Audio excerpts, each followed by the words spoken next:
Assalamualaikum warahmatullahi wabarakatuh. Kembali lagi dengan saya Bunga Kurniajati, mahasiswa semester 5 jurusan Bahasa dan Sastra Arab IAIN Syekh Nurjati Cirebon. Pada kesempatan kali ini saya akan memaparkan sedikit materi tentang teori pemerolehan bahasa sekaligus sebagai tugas ujian tengah semester mata kuliah psikolinguistik. Baik, langsung saja. Berbicara mengenai teori pemerolehan bahasa, kita akan mengenal terlebih dahulu akan definisi pemerolehan bahasa sebagaimana yang telah dipaparkan oleh Huda pada tahun 1987 yang mengatakan bahwa pemerolehan bahasa adalah proses alami yang terdapat di dalam diri seseorang yang menguasai bahasa.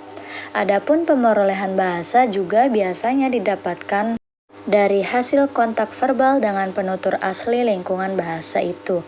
Dengan demikian, istilah pemerolehan bahasa mengacu ada penguasaan bahasa secara tidak disadari dan tidak terpengaruh oleh pengajaran bahasa tentang sistem kaidah dalam bahasa yang dipelajari.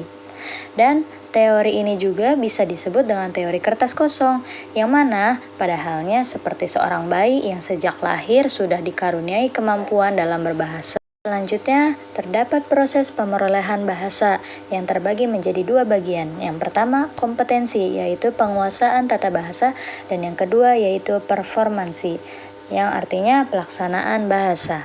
Adapun dalam teori pemerolehan bahasa ini terdapat 3 hipotesis.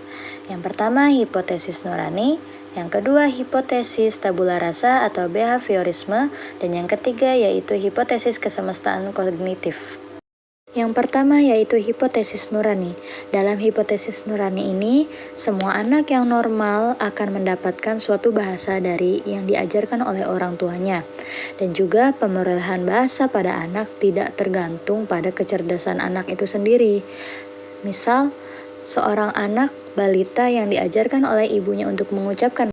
Dengan demikian, anak tersebut akan merekamnya dan mengenali orang yang ada di hadapannya itu adalah ibunya atau mamahnya.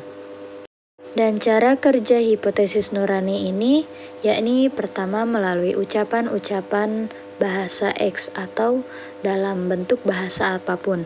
Kemudian melalui proses LED atau the language acquisition device, yang mana merupakan sebuah piranti bahasa dari suatu bahasa yang didengar oleh anak, dan tahap selanjutnya yaitu tata bahasa dari bahasa X atau bahasa apapun. Selanjutnya, hipotesis kedua yaitu hipotesis tabula rasa atau behaviorisme.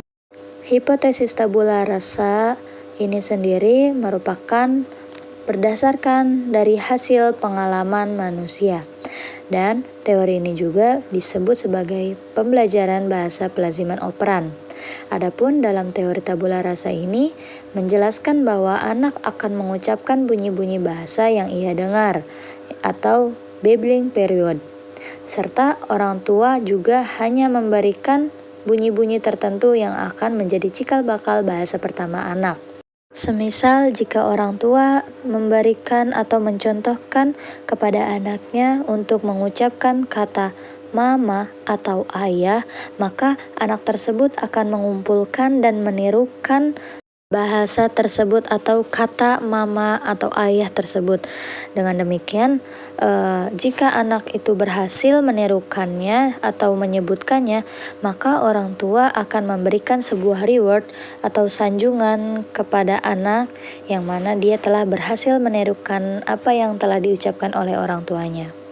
Kemudian hipotesis ketiga dalam teori pemerolehan bahasa yakni hipotesis kesemestaan kognitif oleh Jean Piaget. Teori ini juga dijadikan sebagai dasar dalam menjelaskan proses pemerolehan bahasa pada anak. Menurut teori kesemestaan kognitif, bahasa diperoleh berdasarkan struktur kognitif deriya motor. Struktur-struktur ini diperoleh ke anak-anak melalui interaksi dengan benda-benda atau orang-orang di sekitarnya. Misal, antara usia 0 sampai 1,5 tahun, anak akan mengembangkan pola-pola aksi dengan cara berinteraksi dengan lingkungannya, sehingga terbentuklah struktur-struktur akal yang akan digunakan untuk membangun dunia kekekalan benda. Maksudnya, anak-anak telah mulai sadar bahwa meskipun benda-benda yang pernah diamatinya atau disentuhnya itu hilang dari pandangannya, namun tidak berarti benda-benda tersebut tidak ada lagi di dunia ini.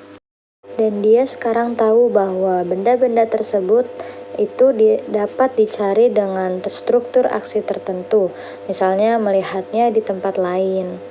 Dan pada tahap ini, anak-anak telah mampu merepresentasikan simbolik benda-benda seperti permainan simbolik, peniruan, bayangan mental, gambar-gambar, dan lain-lain. Kemudian, setelah struktur aksi dinuranikan, lalu sekitar usia 2-7 tahun, anak masuk pada tahap representasi kecerdasan. Yang selanjutnya, struktur linguistik mulai dibentuk berdasarkan bentuk-bentuk kognitif umum yang telah dibentuk ketika berusia kurang lebih dari. Mungkin cukup sekian sedikit pemaparan tentang materi teori pemerolehan bahasa dari saya. Kurang lebihnya mohon maaf. Wallahul muwaffiq ila aqwamit thoriq. Wassalamualaikum warahmatullahi wabarakatuh.